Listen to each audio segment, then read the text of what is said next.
본 말씀을 보면서 잠생지 영생천이라는 제목을 잡아봤습니다. 조금 한문으로 용어를 달아서 한국말로 하면 조금 편한 말인데 그냥 말을 줄여서 하다 보니까 잠생지 영생천이다 그렇게 했어요. 이게 잠자가 잠시 잠깐 짭니다. 잠시 이 땅은 잠시 살다 가는 곳이다 그 말이에요. 영생천, 우린 영원히 저 천국에서 산다 그 말이죠. 그래서 잠깐 살다 가는 이 땅에서 사람들은 썩어질 것에 목숨을 버리더라 그 말이에요. 썩는 것에다 목숨을 투자하는 거예요. 우리는 정말로 오늘 우리가 신앙인으로서 살아갈 때 우리 생각 속에서 애매하게 충돌하는 그런 발화점을 우리가 이해하고 또 바르게 하나님의 뜻을 따라 살아가는, 그래서 하나님이 계획하시고 섭리하시는 길을 온전히 인도함을 받아 살아가는 삶이 되시기를 우리가 바라는 마음에서 이 말씀을 준비를 했습니다. 사람들은, 대부분 사람들이 일부 그리스도인들까지도 자신들을 유리하게 결정되도록 미래에 대한 상상의 나래를 펴고 미로 속에서 종교와 신을 이용하고 있습니다. 이를테면 가령 어떤 학교라든지 또 어떤 사람이라든지 또 어떤 직장이라든지 이런 등등을 자기와의 관계를 맺을 그 사건을 선택을 하는 거예요. 그러면서 그걸 선택하고 또 진로를 선택하고 사물을 선택하는 것이 보편적인 인간의 일상인 것이다 그렇게 생각을 합니다. 그러나 우리 그리스도인들은 제일 먼저 하나님의 뜻을 구하지요. 이 땅에 살면서도 우리는 하나님의 뜻을 제일 먼저 구합니다. 그렇기 때문에 우리는 아침 저녁으로 기도를 하는 것입니다. 늘 하나님과 교제를 이루면서 하나님 말씀을 묵상하면서 나와 하나님의 관계 속에서 새로운 길을 모색해 가는 거지요. 그래서 무엇을 위하여 기도하면 서로 본인이 하나님의 뜻과 계획하심을 알지 못한다 할지라도 하나님께서 하나님의 뜻과 계획하심에 합당한 길로 인도해 가신다는 사실입니다. 우리가 선택을 결정하는 데는 대개 선의와 그 서열이 있게 마련이죠. 어떤 선택을 할 때. 그런데 여기는 소유형이라고 하는 소유형이 있고 존재형이라고 하는 존재형, 두 가지 형태가 나타난다고 그래요. 그런데 우리가 소유형에는 대개 물리적 수단의 경제적 구조를 가지고 있습니다. 소유형이라고 하면, 근데 소유형에는 소유에 대한 어떤 그런 그 추구와 집착을 하게 되죠, 사람들이. 그래서 결국엔 지식과 사람과 신앙의 영역으로까지도 침범을 하는 것입니다. 이 물질에 대한 어떤 개념을 가지고 그 말입니다. 그 대부분의 사람들은 얼마나 많이 소유했느냐에 따라서 성패를 가늠한다 이 말이에요. 물질에 많고 적음을 가지고 가치적 창조는 전혀 없어요. 소유형의 맹점이자 단점은 본질을 잘 파악하지 못한다는 것입니다.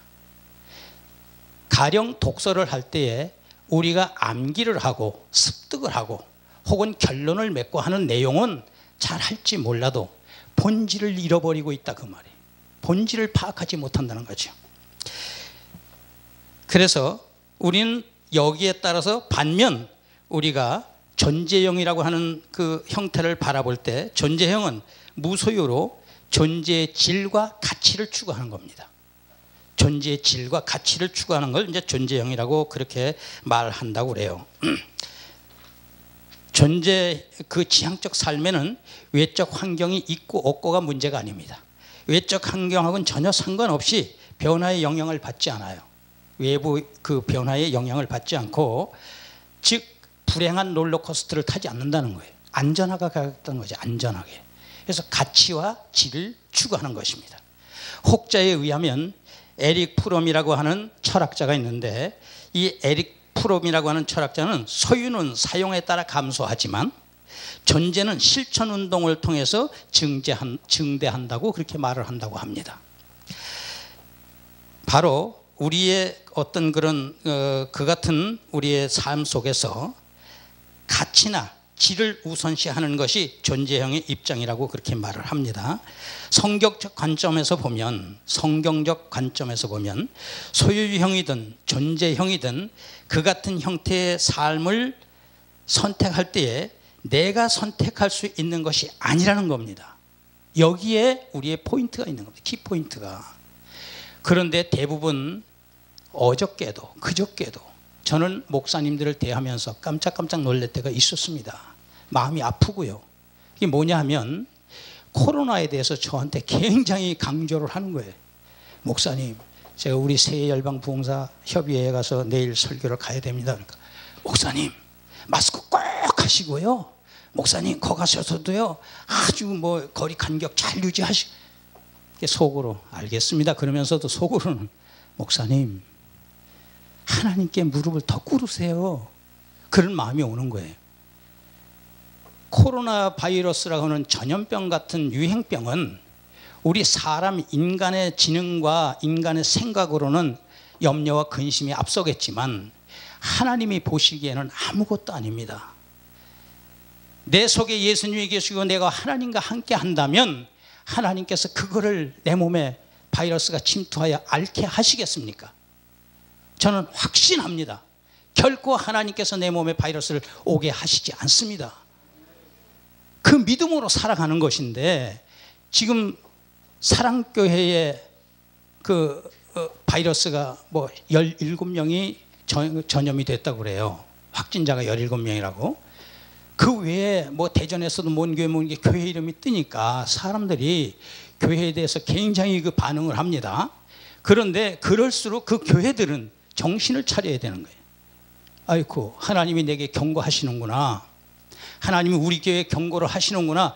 알고 위하여 기도하면서 하나님께 회개 기도하면서 부르짖으면 모든 교회들이 합심하여 하나님께 회개하여 부르짖고 이 땅에서 바이러스가 떠나가게 해 주시옵소서 하면 하나님 바이러스 이 땅은 끊습니다. 그런데 그러질 않는다는 게 문제가 있는 겁니다. 그러고 있질 않는다는 게 문제예요. 다들 정부에서 물론 나라에서 이렇게 합시다라고 하는 어떤 그런 권고사항이나 법적인 체계를 세우면 그 법을 따라야지요. 당연히 따라가는 겁니다. 나라 법도 따르는 건 사실인데 문제는 그런데 너무 내 마음이 빠져 있어서는 안 된다는 거예요. 그 속에 기도를 하든 하나님 신앙생활을 하든 무엇을 하든 첫 번째가 믿음인데 그 첫 번째 믿음이 어떤 믿음이냐가 중요한 겁니다. 하나님이 나와 함께하는 믿음이냐 나 홀로 믿음이냐 하나님이 나를 언제든지 나와 동행하시면서 나를 인도하는 믿음이냐 하나님께서 멀리 놔두고 지켜보는 믿음이냐 이게 중요한 겁니다. 하나님이 내 속에 계시고 내가 하나님 속에 있는데 그런 믿음을 소유하고 있는데 그 확신 속에 살아가는데 안 이루어질 게 무엇이 있으며 못할 일이 뭐가 있겠습니까? 그렇지 못한 분들이 하나님 앞에 구걸 기도를 하고 애원을 해도 하나님께서 더 오라 오라 오라 더 오라 오라 오라 손짓하시고 깨달아라 깨달아라 깨달아라 주의하시고 그런데 그걸 모른다는 거예요. 맹인처럼 귀머거리처럼 듣지 못하는 거예요. 앞을 못 보는 겁니다. 영적으로 그 말입니다. 영적 장애인이 돼서는 안 되는 거죠. 하나님을 섬기면 믿음이라는 건 그냥 자기의 유리한 쪽으로 혹시 자기 스스로 어떤 결정을 내려서 마치 하나님의 뜻인 양 따라가지 말라는 겁니다. 하나님을 보고 쫓아야 되는 거예요. 즉 우리가 내 스스로 선택할 수 있는 건 아무것도 없습니다.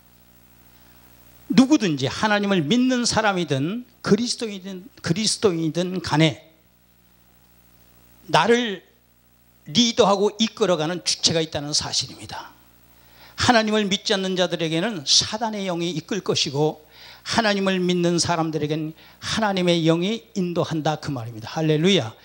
하나님 영이든 사탄의 영이든 그 주체에 의해서 선택을 강요받는 거예요. 그 선택을 우리는 순종하는 것이고 물리적 기능으로는 우리가 움직이는 것이고 영적 기능으로는 순종이라 그렇게 저는 표현을 합니다. 그래서 그 물리적 기능으로 가는 거, 순종하는 건 종살이에요. 그냥 종처럼 나는 모르지만 시키니까 끝까지 가는 거, 육적인 행동이죠. 그런데 영적인 기능은 뭐예요? 순종입니다. 이미 마음에서 아멘으로 화답을 하고 하나님께 영광을 돌리며 순종하는 것, 기쁨을 드리는 것, 그 영적인 그 한계다 그 말입니다. 그래서 그런 부분으로 하나님 앞에 순종할 때 우리는 하나님 뜻을 따를 수 있는 것입니다. 세상 사람들, 비그리스도인들도 역시 마찬가지예요. 마음 노래, 요즘 노래들도 들어보면 별 희한한 노래들 많이 나옵니다. 뭐 마음이 내키는 대로, 뭐 나이는 숫자, 뭐 결혼은 뭐 선택인가, 뭐 필수인가, 뭐 모르겠어요. 뭐 희한한 노래들을 막 부르고 있는데 그게 뭐냐? 세상이, 사탄이 주는 그 알량한 그 즐거움이랄까요? 그런 유혹에 빠져서 그 속에서 놀아나고 있는 겁니다. 선후도 구분이 안 되고, 즉 그리스도인들은 하나님으로부터, 비그리스도인들은 사탄으로부터 선택을 강요받는다는 사실입니다. 여기서 우리 생각 안에서 충돌할 수 있는 발화점을 생각해 보면 나와 하나님의 영역을 생각하게 됩니다. 그리고 나를 벗어나 생각해 보면 육적인 기능인 움직임은 종과 같은 것이고요. 또 다시 말해 시키는 대로 움직이는 상태가 되고 만다는 거죠. 그리고 영적인 기능은 순종입니다. 이 영과 육의 충돌 지점은 바로 영적인 삶을 살 것이냐 육적인 삶을 살 것이냐는 구분이 딱 나오는 거예요. 거기서 발화점이, 충돌점이 이제 거기서부터 시작되는 겁니다. 애매하지요. 내 상상 속에서, 그 미로 속에서 복잡하게 헤매고 있는 겁니다. 과연 하나님의 뜻인지 내 생각인지 막 이렇게 혼돈스럽고 헷갈릴 때가 신앙생활을 하다 보면 많이 있습니다. 그런데 그 단계를 넘었으면 이제 확연하게, 확실하게 그걸 구분해 나갈 수가 있는 것이죠.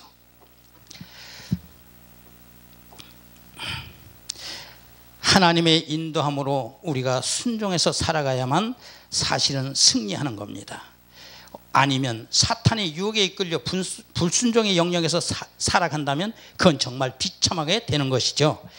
하나님을 아는 사람이든 알지 못하는 사람이든 나를 움직이게 하는 주체에 따라 행동의 방향이 달라진다는 사실입니다.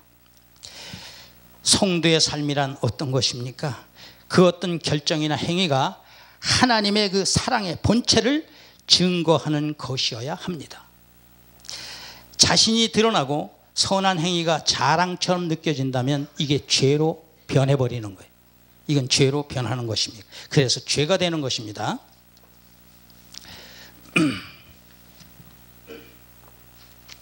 하나님의 영광이 드러나야 합니다.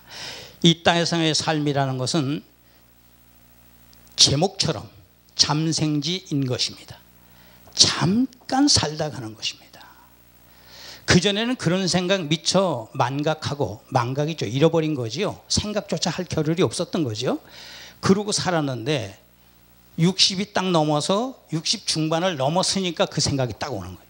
정말 잠깐이구나. 제 나이 앞으로 10년 조금 더 되면 80이에요. 80 그러면 이제 완전 상노인네라고 이 사회에서는 대접을 하는 거예요. 근데 그게 짧은 10년밖에 안 남았어요. 이제 이게요. 그동안에 할 일이 얼마나 많은데 내 지금까지 뭘 하고 살았던가 되돌아보게 되고요. 이제 조급한 마음이 오는 거예요. 시간은 짧고 할 일은 많고. 그래서 잠깐 살다는 그 인생 속에서, 모든 인생은 이 땅에서 잠시 살다 가는 거예요. 누가 됐든지. 그런데 여기서 문제는 영원히 살 수 있는 것을 모르고 맹인처럼 살다가 죽을 곳으로, 사망의 늪으로 빠진다는 사실에 문제가 있는 겁니다. 이게 심각한 거 아닙니까? 이게 불쌍한 거잖아요. 정말 도시락 싸들고 다니면서 그들을 붙들고 하나님 나라를 인도하고 거하나님 나라를 소개하고 하나님을 소개하고 예수님을 자랑해야 되는 게 우리의 할 일인데 우리가 그걸 지금 못하고 있는 거예요. 못하고 있는 거예요. 이게 안타까운 겁니다. 매일 회개합니다. 저는요. 하나님의 극진하신 사랑을 덧입고도 그 사랑을 깨닫고 알았음에도 불구하고 하나님께 목숨을 다하여 충성하지 못하는 이 죄인을 용서해 달라고 매일 기도합니다.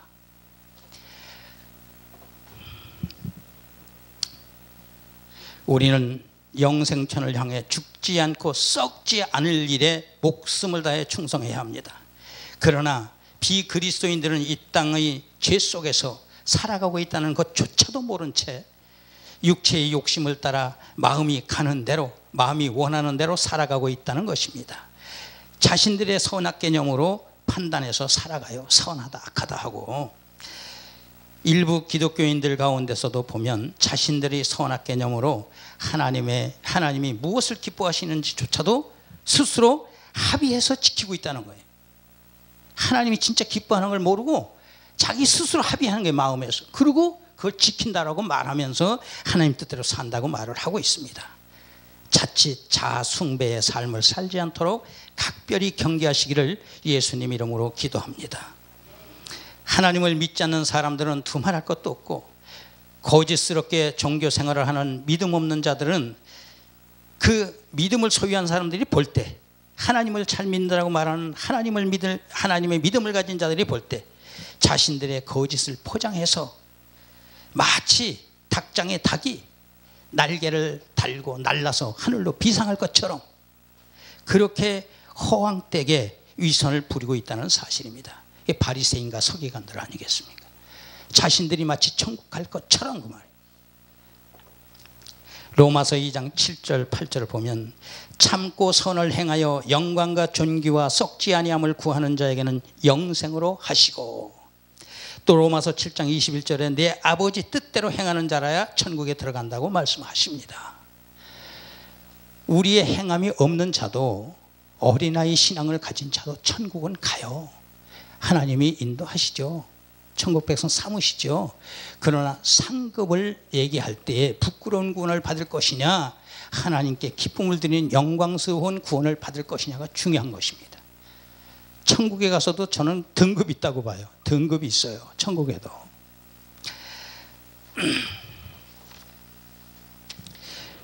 우리는 우리의 죄를 대속하시고 부활하신 예수 그리스도를 굳게 믿고 순종의 삶을 살아가며 하나님의 자녀된 권세를 소유하고 살아가는 그런 모든 그리스도인들이 되시기를 예수님 이름으로 간절히 기도합니다.